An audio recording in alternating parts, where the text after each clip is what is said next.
Welcome back to Pro Talk. Again, I'm Mike with Martin Exteriors, joined by Shane Powell with GAF. We've got our demonstration roof here today.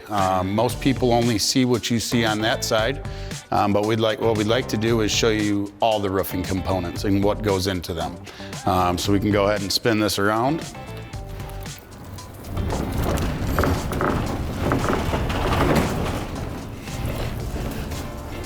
As you can see, we're down to the bare decking. Shane, can you go ahead and explain where we head from here? Yeah, so obviously we just tore off maybe the existing roof, or it's a new construction house, but we're down to the bare decking. If it's a re-roof, what we're going to do is inspect that roof first to make sure that we don't have any rotted boards, right? We're going to make sure we want to replace those boards before we get started with any of our accessories. Okay. Once we know that all the decking's good, where do we go next? Yeah, where you're going to want to start is with your ice and water shield. GAF calls this product leak barriers. Okay. So what we want to do is we want to protect the most vital areas of your roof from leaks, from ice and water. Okay. So next you're going to have some type of synthetic underlayment. And that underlayment is going to go 6 inches over the top of your leak barrier, and it's going to extend all the way over to the ridge of that roof. Okay.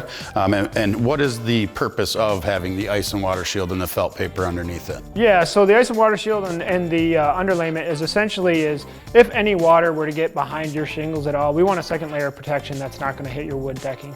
And we put the better material towards the eave of your house and at any penetrations up your warm wall and side walls, because those are the most vulnerable areas. So that's all it's going to protect from anything that were to get through your shingles. Okay.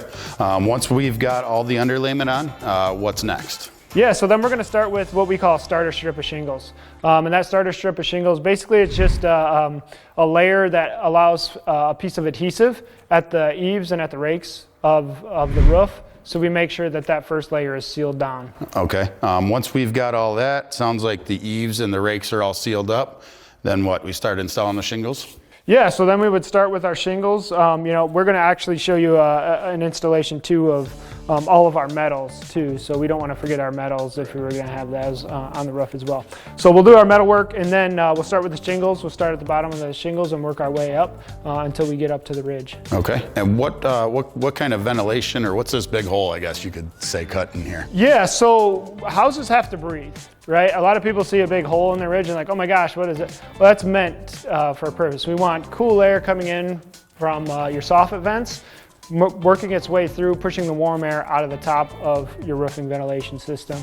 And that just makes, what that does is that's going to prevent you from having ice damming as well. So if you have a good ventilation system, it's going to prevent that ice damming and problems down the road.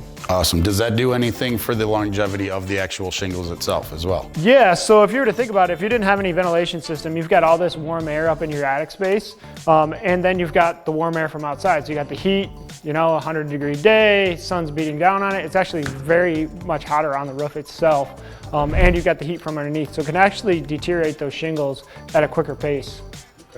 All right, so it sounds like now we've got the ventilation installed. What do we do to finish it all off? Yeah, so once we get our ventilation, we'll show you a piece of what ventilation looks like. It doesn't leave your roof exposed. This hole is going to be covered by something. But then once we've got that piece of ventilation on, what we do is we put a ridge cap on, and that's basically to finish the roof to make it look uniform from shingle all the way up to your ridge. So it's going to look like one uniform roof. Awesome. Sounds great. Thanks for joining us again today on Pro Talk. Again, I'm Mike with Martin Exteriors with Shane Powell from GAF. We look forward to seeing you again. Give us a call today, 833-MARTIN-1.